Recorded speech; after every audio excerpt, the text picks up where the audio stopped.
and his awful wedded wife.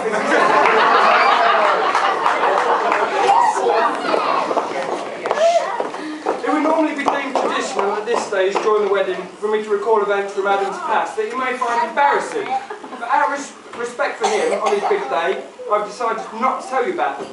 Well, not in any great detail. I think you'll all agree it was a great service this afternoon. Mind you, the vows were quite interesting. Adam said I'd do, which no surprise, Tina said, yeah, you better. I've got to admit, I think this is the first time I've ever felt nervous in performing in front of a large amount of people. I think it must have something to do with I've actually got my clothes on. Anyway, let's get started, shall we? Don't worry, I'm not going to bore you forever. Tina and Adam have picked someone for that job. So if you'd like to meet Ian Page at the bar.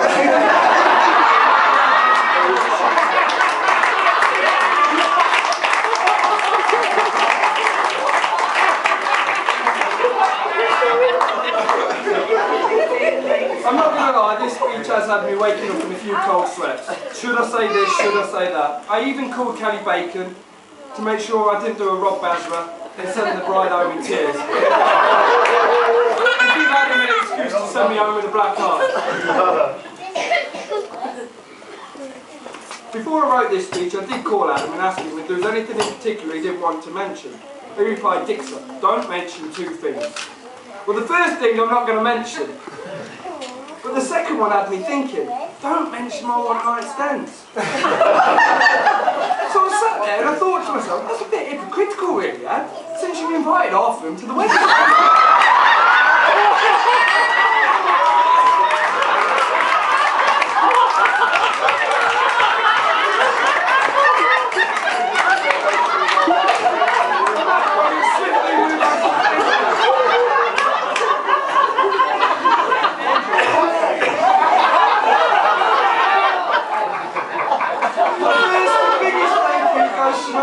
The mother of the bride, the mother of the groom, Stevie. Not only did she bring this fine specimen of a man into the world, but with her working at the hospital, she managed to pull a few strings to get Adam's test results back from the William Donald Clinic. Steak party. Even the NHS can get things done.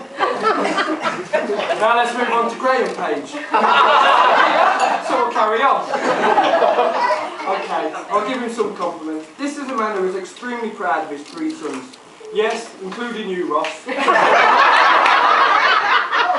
I'm sure to see Adam finally settled down will bring great joy to both Stevie and Graham.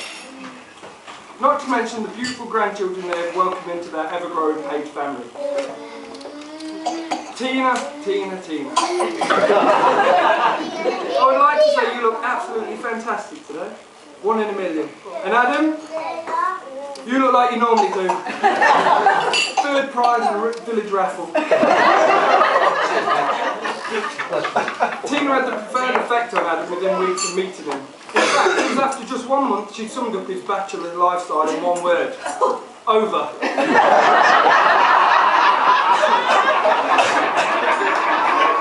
I asked him what he was looking for in marriage. Love, happiness and family, he said. I asked Tina the same question. She just replied, shopping vouchers. Over the years, Adam and I have shared a great friendship together. It's because of that friendship that I know he's a great marriage material and that Tina is in for a lifetime of adventures. Tina, the boy has grown into a man, that's for sure. Because if we could rewind back 10 years, I don't think a lot of us would have saw Adam Page getting married and settling down with 2 beautiful children. So much respect to yourself for actually taming the beast. I'd like to say it's an honour to be asked to be Adam's best man today. I appreciate that I'm just one of many of his close friends that could well have been chosen. In my eyes and a few others, there were other candidates that were more than capable of doing this job. But again, thank you for letting me have a special part in your special day. Tina, you've been a driving factor in planning this day, and it's been perfect. All your hard work has paid off, and I must say, I'm honoured to be part of the only 5 minutes that you didn't actually get to plan.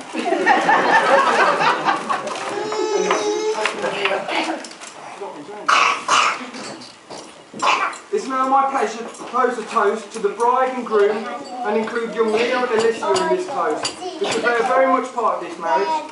Ladies and gentlemen, Please raise your glasses to a long life and continued happiness of newlyweds, their family, Adam, Tina, Leo and Alicia.